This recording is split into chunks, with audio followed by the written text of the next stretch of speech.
Good afternoon and welcome to St. Mark's. Welcome whether you are here in the building or joining us on Zoom. If you are in the building, you know the score. Please keep your faces covered at all times unless you are involved in the service, in which case keep them on while moving. Readers, please come to the lectern here because then your voice will be transmitted onto Zoom and your face too for those who are participating at home. If you are comfortable where you are, that's great. But if for any reason where you are seated doesn't feel quite right, now is the time you can move. And at any point during the service, if you want to stretch your legs, please, or just at the back of the pews if you need some fresh air. Very important that everybody here today feels welcome and safe. Thank you for making the space in your life to honor Gina in this way. We are here together in our grief and in our mutual support of Mike and all who mourn Gina's loss. Please be aware that this service is being recorded on Zoom. The camera is at the back of the church, so just because of that if you are moving around. Each of us gathered together today is connected to Gina in a profound way. We are moved and saddened by her death. Whatever our religion or philosophical outlook, we are united in our common respect of this woman, whose presence represented something of such value that it takes on an eternal quality in our lives. It's my privilege to share this funeral service with Sistama. It felt important that we reflect two of the traditions if we each said just a little word of introduction. Gina and I had some conversations about the Christian faith. We didn't buy into everything that it stood for. The Christian faith proclaims the resurrection of the body. Oh, I'd love to talk longer with Gina about that. But what this says to me is that our earthly lives, bodies reveal the divine. Social justice flows naturally from the Christian faith because of the belief that each person is of ultimate value, known and treasured by God. Death is real, and separation from loved ones must be mourned. When Jesus' friend Lazarus died, he wept. Our human experience draws us close to the God from whom we come and to whom we return. When Jesus died, his friends were devastated and locked themselves away. But Jesus came among them and transformed their experience. Instead of being afraid, they were empowered to continue his teaching, sharing God's liberating love. Death undoubtedly causes pain and suffering, but death does not have to have the final word, because love is stronger than death. This is resurrection hope. And this is noble. There's nothing to be ashamed of. The third noble truth is Nirodha. Nirodha is difficult to translate. It has several different meanings. But the literal translation is that of an earth bank. It means that if we can contain, hold our feelings, and harness the energy, and remember that we are supported by the universal loving kindness that's found in the air that we breathe, the earth, the pews, the chairs that we sit on that hold us, and we can harness the energy and use it to do something wholesome, to do something loving. So Sundari Gina's death puts us in touch with the reality that we experience as humans, of feeling lots of raw emotions, and also of being held and supported. This chant that we'll be chanting next is Om Kara Jiva Sabaha. It's Sanskrit for closing the gates of hell. And before I start chanting it, I'd like to explain the meaning and significance of it to you. In Buddhism, to be born into this human realm is a precious gift. Our spirit takes on a physical form and changes as we grow and develop.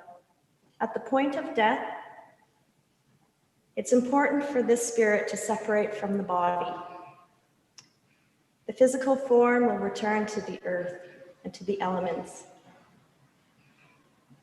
And the spirit will be free to be reborn in a place of utmost bliss, a land where there is no suffering. To help us release Sundari Gina's spirit into the loving atmosphere of this church, we will close all the doors to the things that will tempt her. I'll start by ringing this bell, which is a symbol of compassion, and this drum to help close not just the doors to the lower realms, but also to the sense doors of her physical body. This chanting will encourage her spirit not to cling to her body and to be free.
What follows is a series of reflections about Gina's life.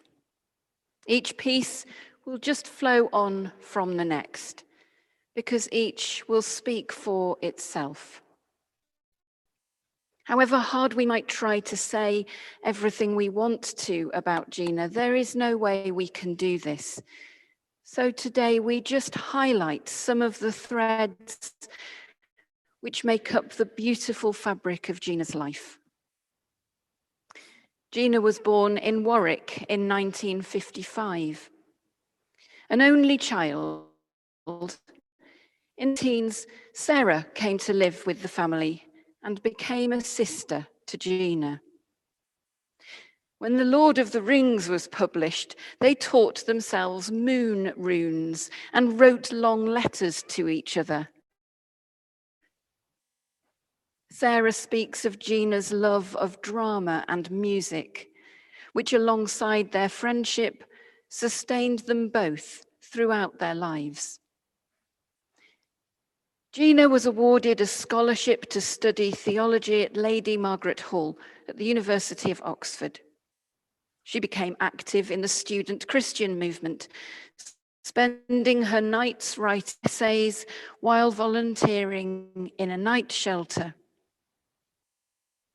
College life didn't seem to be for people like Gina, though she did take phone messages for Benazir Bhutto, who had a social life. After Oxford, in 1970, she moved to London and became an active member of St Matthew's Church, Brixton, a church which ran several community projects. While doing this work, Gina went with a client to see a solicitor. Gina was so impressed by the way the solicitor was able to use her legal skills to make a difference, while at the same time skillfully and compassionately relating to the client, that she decided to retrain as a solicitor. She did this in Chester, initially sleeping in a tent in a field because she had no other accommodation. After working in a legal practice in Nottingham, she joined Sheffield Law Centre as their solicitor. In the mid-1990s, she took a lecturing job at the University of Huddersfield, teaching human rights law. While teaching immigration and asylum law, she realized there was no undergraduate's textbook. With the encouragement of Oxford University Press, she decided to write one. First published in 2004 and now in its 9th edition, Gina observed that if she'd realized how much work it would be, she would never have started writing it. But it wasn't in Gina's makeup to give up on anything that was important. Gina was my wife, my partner, my lover, and a lover of life, of nature, and of people. She belongs to no one, and yet she's part of all of us. I loved her deeply for 20 years, and still do. She's here in spirit. And I believe that is why you are here, to pay your respects, to show your love. And that brings comfort to me. Thank you. We really are all in this together, brought together by the physical departure of a loved one.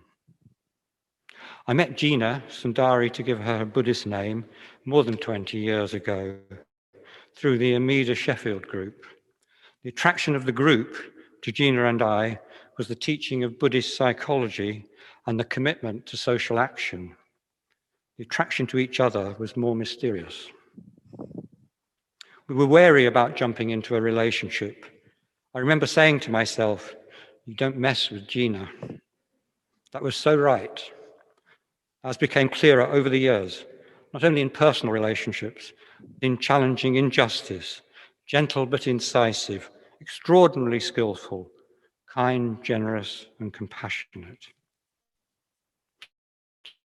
She personally felt the effects of the harm done to people, cruelty of what became known as the hostile environment. Gina achieved a lot, as many of you know.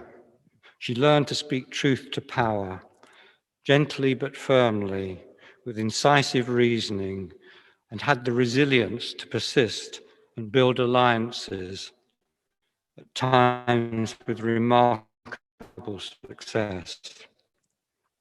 Later in this service, we will hear Gina's voice singing a hymn, Social Justice Come From her Christian roots. Gina was immensely important to many refugees who she befriends today now. Tara, who is here with us now, after she heard the shocking news of Gina's passing, which I had to convey to her, wrote about Gina, and she asked me to read it to you. So I'm now going to read. It's really touching for me. My name is Tahara, and for anyone who may not know, Gina was my mother. She was warm and compassionate, a vibrant woman. 10 years ago, when I came to the UK, I was like a newborn who wanted to start her life. Gina helped me and understood my feelings and listened to me patiently. She helped me go to the university and to complete my degree. She taught me how to be strong, love myself and others. She was my mum, my best friend, advisor and confidant. She encouraged. She was a strong woman. Gina, you were like feeling of a new love. I'm always proud of her. You will stay in my heart and thoughts forever. Thank you for writing that, Tara. What touched me deeply, living with Gina, wasn't I the lucky one, was that she was a lover of life, of being with people and with animals, and cats and sheep were her favorites. And being in nature, the beautiful countryside all around us. Gina's spirit lives on. I'm a different person because of her, I know that.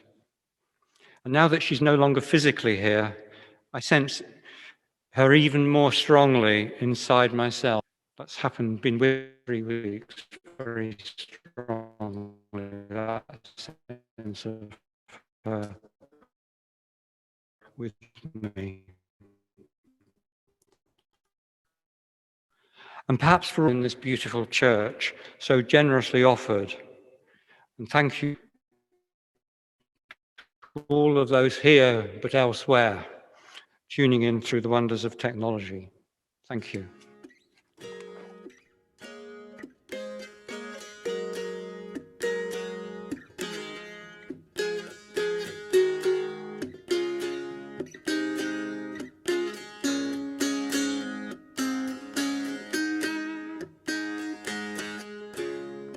Just before our love got lost, you said, I am as constant as a northern star. And I said, constantly in the darkness, where's that at? If you want me, I'll be in the bar. On the back of a cartoon coaster, in the blue TV screen light, I drew a map of Canada, oh Canada, with your face sketched on it twice. Oh, you're in my blood like holy wine. It tastes so bitter and so sweet. Oh, I could drink a case of you, darling, and I would still be on my feet. Oh, I would still be on my feet.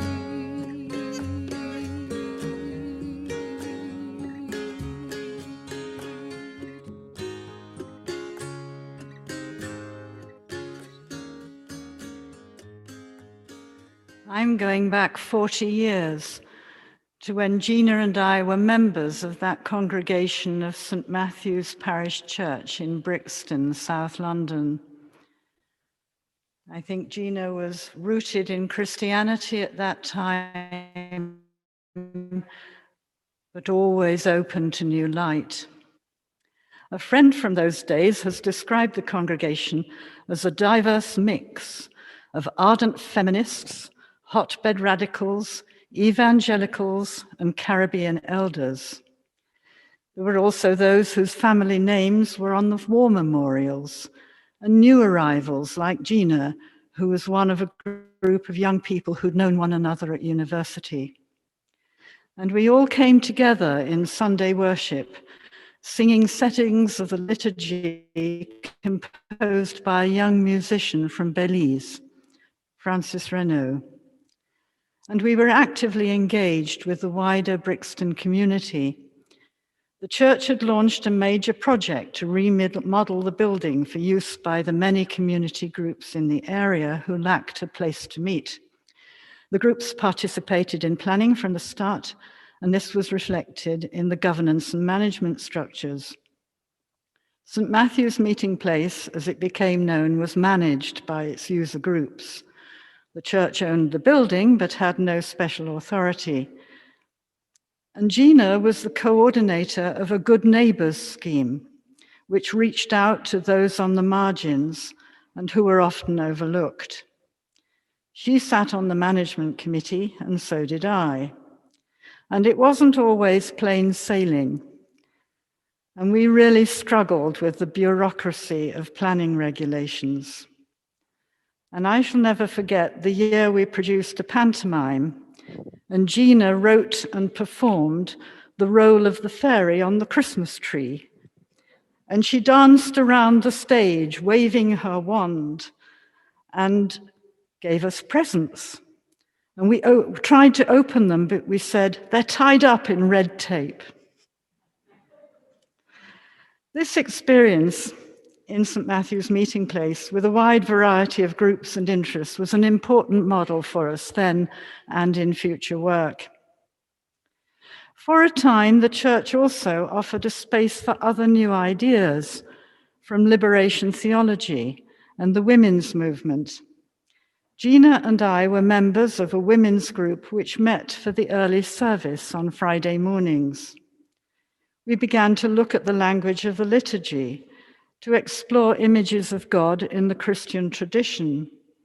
We found music and words which correlated more closely with our experience as women. And Gina's background in theology was absolutely key for us. The parish priest had supported and encouraged this, but then he left. And those who followed forbade this form of worship, saying we were rebellious and had usurped the bishop's authority. So we felt the weight of the coercive power of the establishment, but it could not take away what we had learned, that you cannot kill the transformative power of the Spirit. And this we took with us on our spiritual journeys. Gina, of course, to Buddhism. Those were heady and formative times, and there's no space here to talk of other highlights when we went with a delegation from Lambeth Council to Moscow. And we went to Thésée, the ecumenical center in France, where Gina spent a whole week in silent retreat.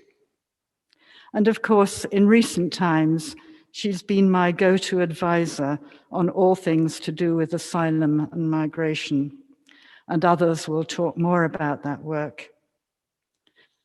Friends who remember Gina from those many years ago have talked to me this last week or so about her vitality and her seriousness of purpose. I shall remember her for her profound intelligence, her lightness of being, her generosity of heart, and her greatness of soul.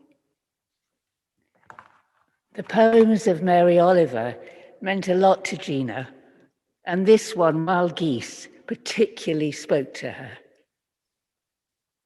You do not have to be good. You do not have to walk on your knees for 100 miles through the desert panting. You only have to let the soft animal of your body love what it loves. Tell me about your despair, yours, and I will tell you mine. Meanwhile, the world goes on. Meanwhile, the sun and the clear pebbles of the rain are moving across the landscapes, over the prairies and the deep trees, the mountains and the rivers. Meanwhile, the wild geese, high in the clear blue air, are heading home again. Whoever you are, no matter how lonely, the world offers itself to your imagination, calls to you like the wild geese, harsh and exciting, over and over, announcing your place in the family of things. Gina was at the heart of the movement for refugee rights in our city. As a founding trustee of City of Sanctuary, as a chair of Assist, as founder of South Yorkshire Refugee Law and Justice, and through her work for the Hallam University Refugee Law Clinic, she was always at the centre of new growing points, new possibilities for our movement.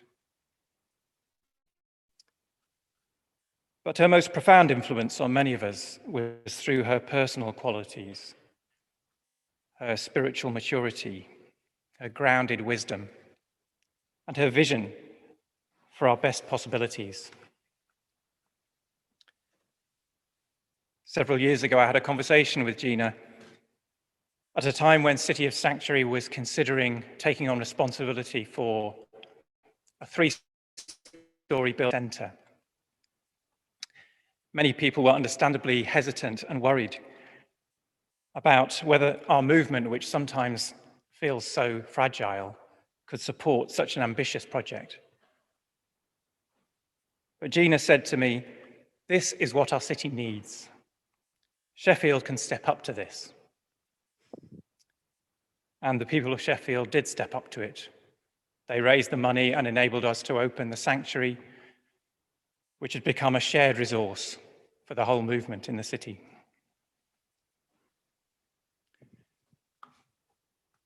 There's a Buddhist scripture which describes a bodhisattva, a Buddhist saint, whose work was to go around building bridges so that people who were divided could come together, could come into relationship and communication with each other. And this is what Gina did for us, creating links between people and organizations, knitting our movement together, encouraging and supporting everyone around her. She gave this gift to all of us,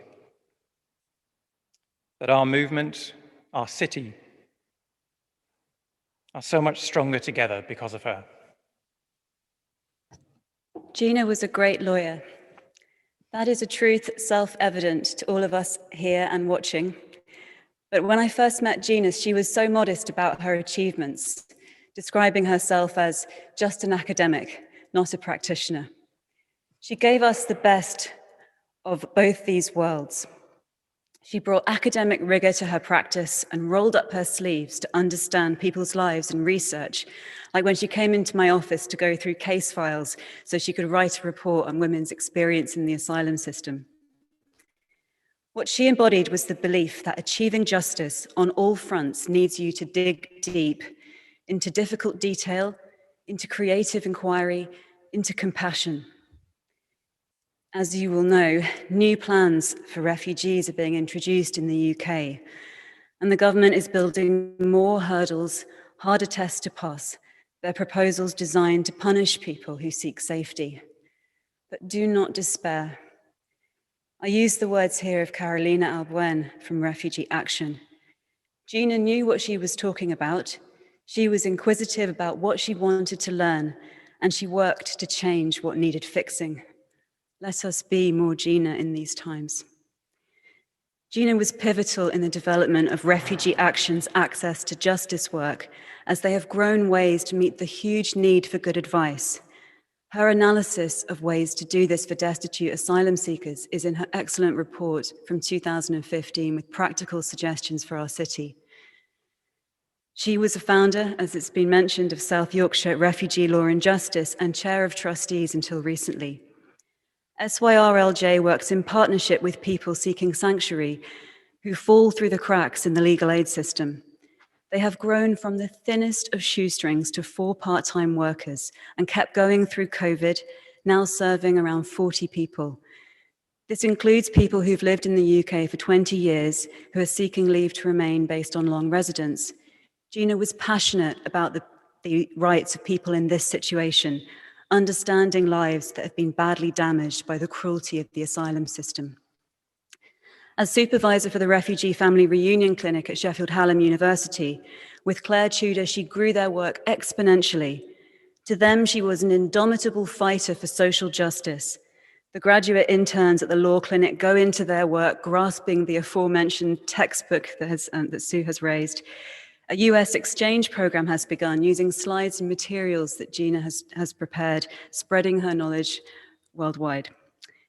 Think of all the lives she changed for good, the families she brought together, the people who are here because she did not give up. Here is one. Alice came to SYRLJ to gather evidence for her asylum case. Gina supervised 2 law students who helped Alice to gather this, then intervened with the solicitor as key aspects of the case had not been picked up. Alice was detained at Yarl's Wood, but Gina was behind the scenes with the group campaigning for her release and made sure she got emergency legal advice. Alice was finally given refugee status. Gina then worked with her at the Family Reunion Clinic, including through her illness. And earlier this year, she heard the good news that Alice's daughter had come to join her in Sheffield.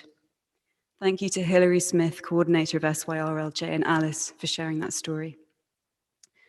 I will remember Gina in many ways. Teacher, speaker, big thinker, ally, advocate. Over the years, without fail, she was lifting me up, encouraging, giving of her time. I'm sure she did the same for you, and I hope you keep feeling this as you remember her. From all of the advice and legal community, we honor you, Gina.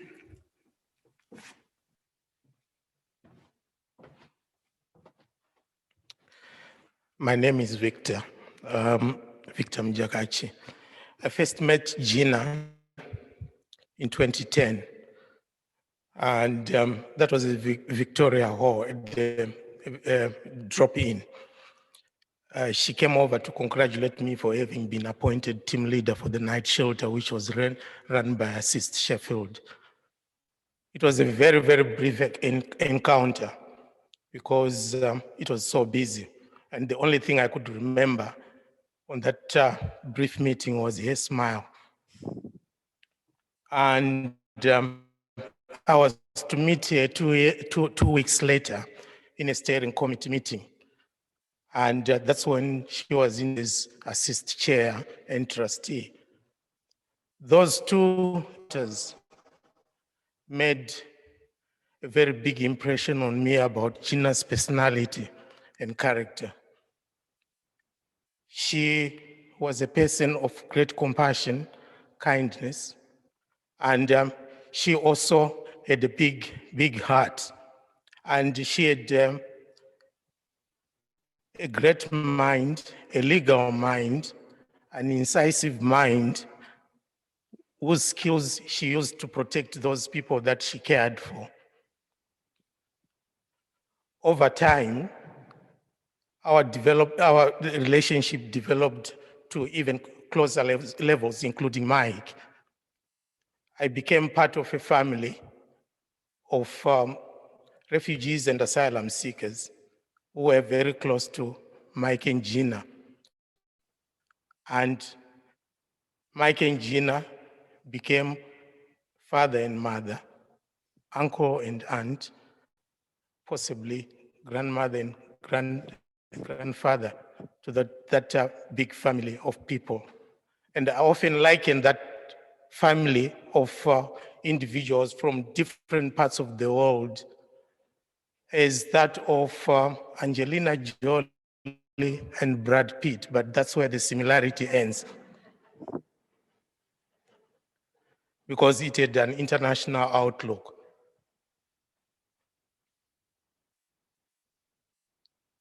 Mike and Gina shunned the limelight and glamour, and they are now sadly separated by death and not by divorce. It is death that has done them apart, sadly. So over time, as our relationship developed, I remember one day sitting with Gina at table on West Street, having ice cream. I said, Gina, you are now my sister. She flashed that smile again, looked at me, touched her chest, and then she replied and said, Victor, I feel so deeply honored and valued by those remarks. That brotherly and sisterly relationship had nothing to do with genes. It had nothing to do with color. It had nothing to do with racial background. It had everything to do with the mind. It had everything to do with the spirit. It had everything to do with the heart. Where those three come together, they transcend color, racial, religious boundaries. Gina was Buddhist, I'm Christian. So it is in that spirit that I would like to say, finally, to Gina, in my own language,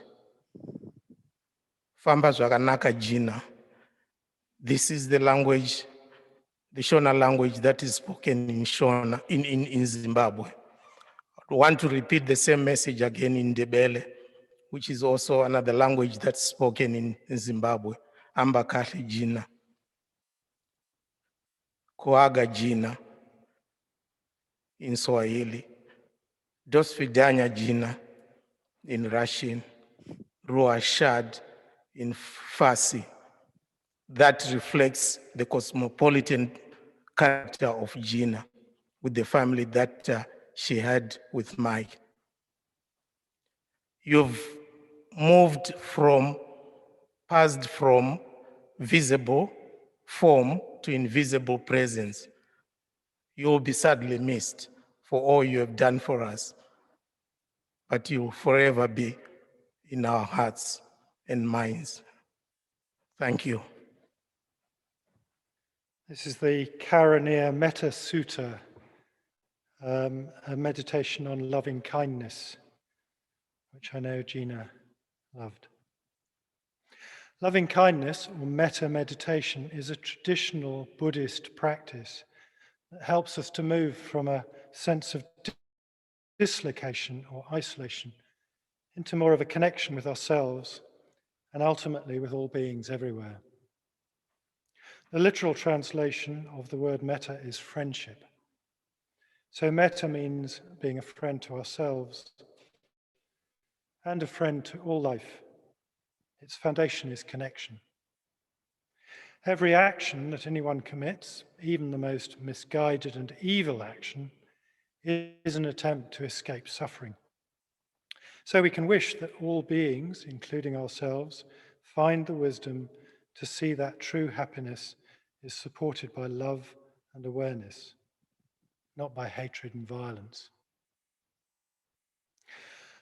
May all beings be happy and feel secure. May all beings become happy in their heart of hearts. And think of every living being without exception, the weak and the strong, from the smallest to the largest, whether you can see them or not, living nearby or far away, beings living now or yet to arise. May all beings become happy in their heart of hearts.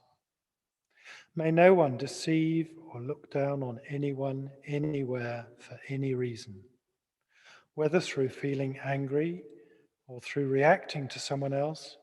May no one want another to suffer.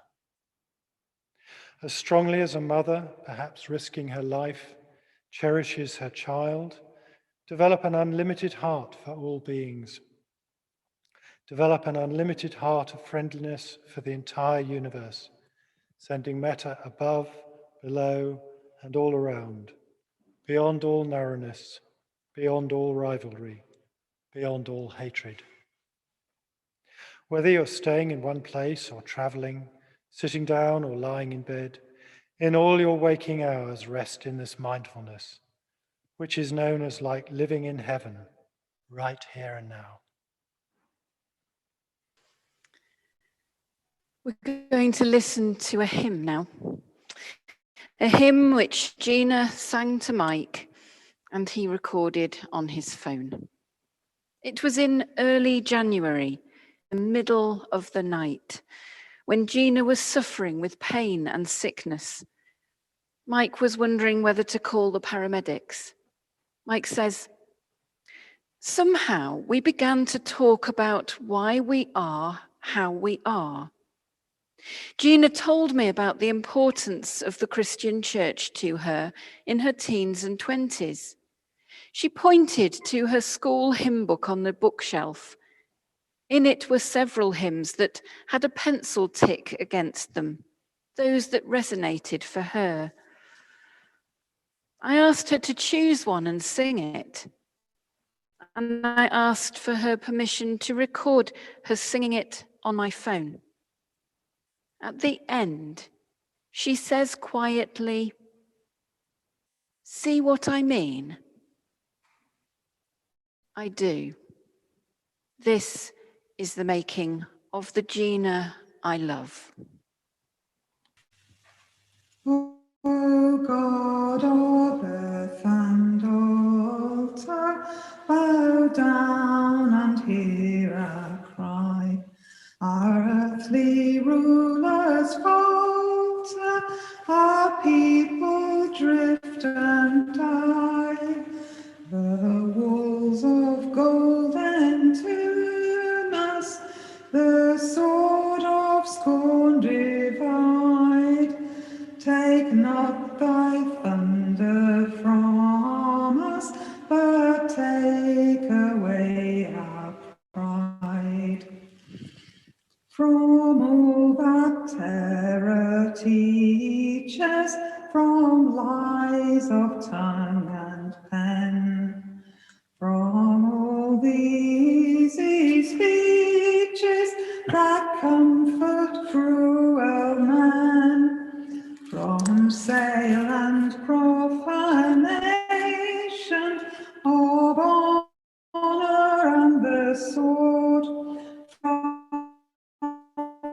sleep and from damnation, deliver us, the Lord.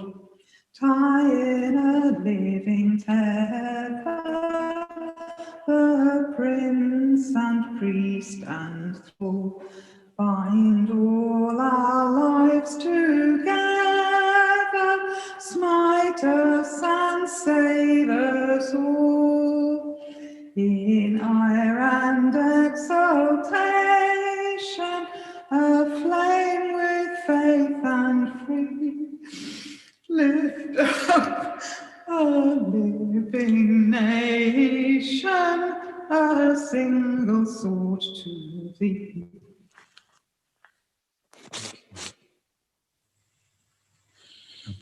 You see where it comes from? Fire.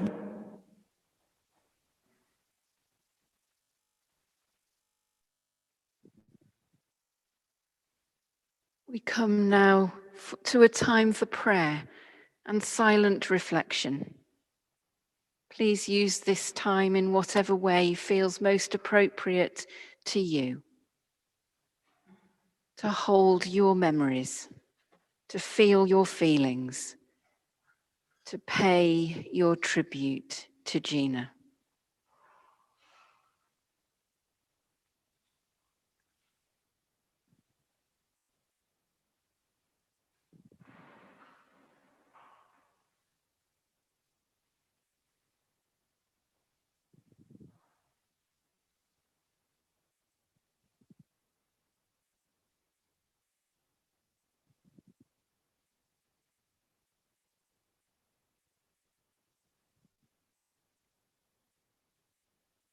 Loving God, source and fulfillment of each love and of all love, We are full of gratitude for the life of our sister Gina Sundari. May the light which shone so brightly through her continue to guide us through our lives and bless us with the gift of hers. We hold her now in your everlasting love.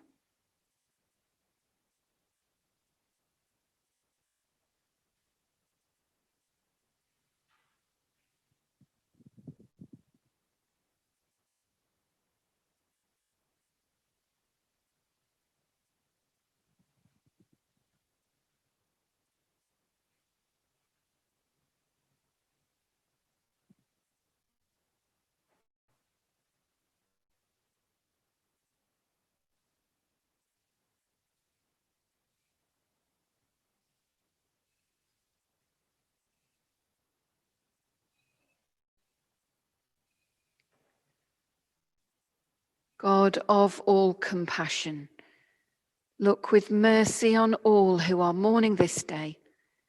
Dispel the shadow of death with the dawn of a new tomorrow. We especially hold before you Mike Bhaktika, the devoted one. Surround him with the love of kind friends and willing companions in the days, months, and years that lie before him. Comfort all who are grieving this day, including Gina's closest friends and her refugee family. May we find the peace we long for.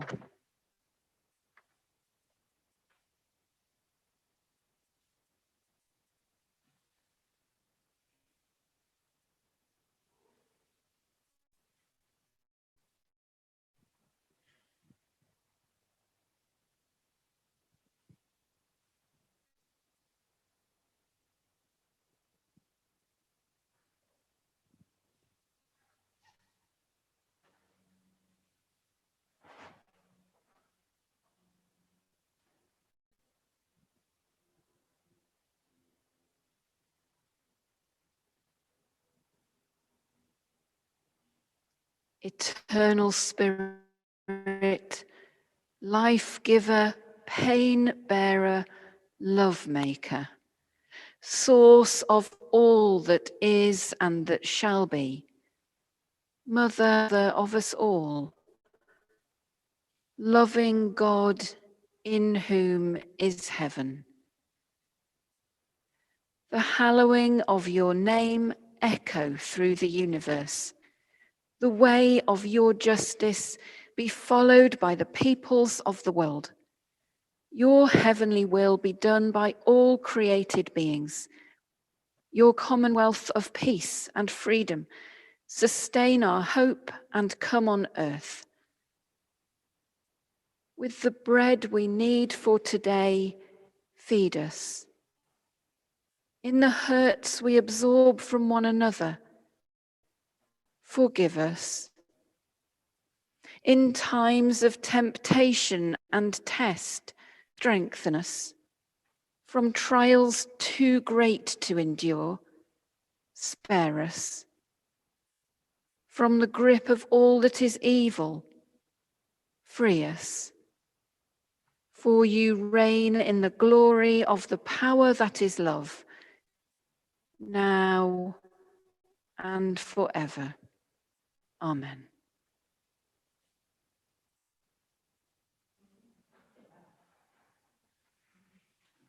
Her dancing shoes.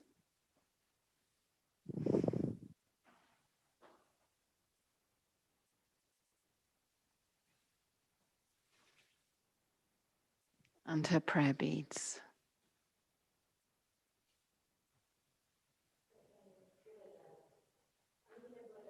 The Buddha of measureless love and accepts us just as we are. And as we've just heard about her wonderful work that she's done, she really was a living bodhisattva. But one cannot work all the time. and she always loved dancing. And in the recent past, she took up her passion, which was to dance the Argentine tango. And in order to dance the Argentine tango, you need perfect tango shoes. The Pure Land beads are a special gift that Kusuma made for her while she was ill, but she died before she received them. So Bhaktika will take care of them for her.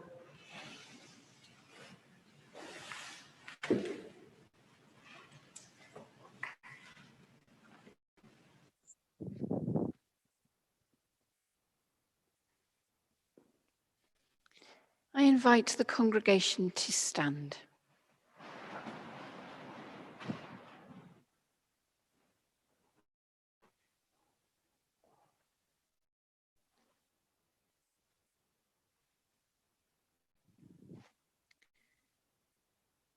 Gina, go forth on your knee in the joy that created and delights in you, in the love that surrounds you, and in the peace that awaits you.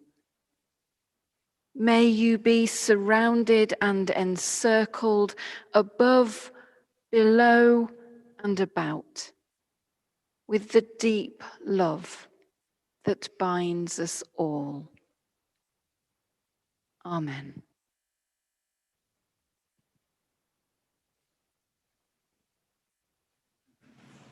The light of the Bodhisattva is bright, and her work in Sheffield will carry a beacon of light to everyone who wants to create conditions for friendship, compassion, and an open-mindedness to people who come from a different background from one's own. But now is the time to encourage her light to go towards an even brighter light. I call to you now, Sundari Gina Clayton. You have just heard so many lovely, inspiring memories and tributes to you from people who love you and care about you. Wherever you are now, please listen to me.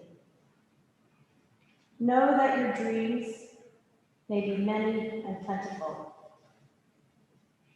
but know that they are just dreams. They are but the shadows and reflections of lives past and gone. Do not be afraid. Though the light may be dazzling, go towards the brightest light, for it is pure love. The love of the Buddhas is unconditional. Turn towards it. Go towards it. Allow yourself to be embraced and carried. There is nothing to fear. I will now invoke Amida Buddha to come and guide Sundari's spirit to go towards this land of utmost bliss. Namo Amida Buddha. Namo Amida Buddha. Amida.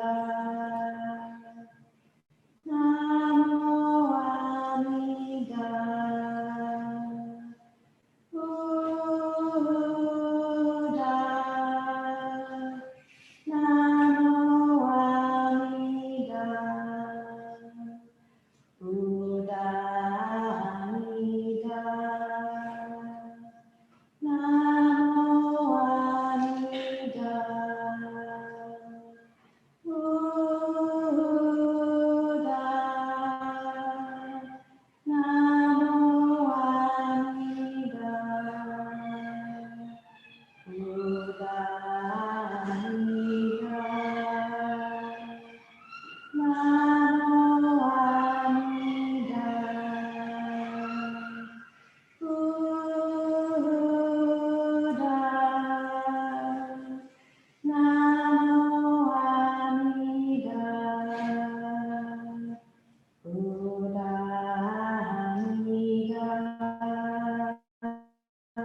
Deep peace of the running wave to you.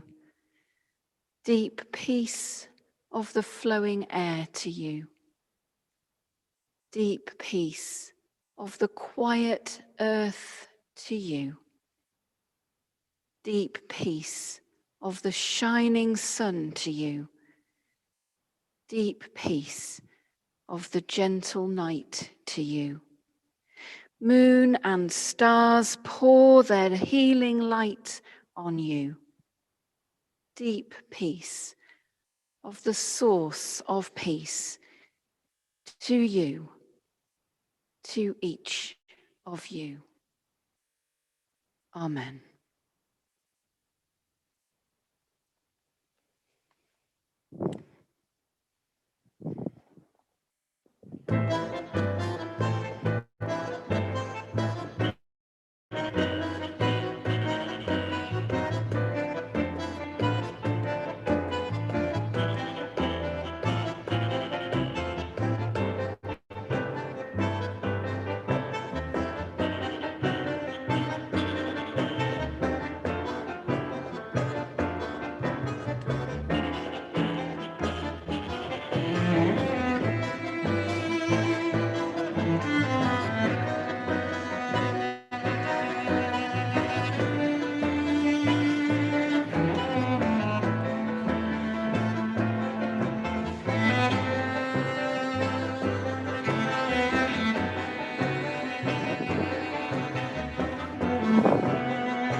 Just follow people around.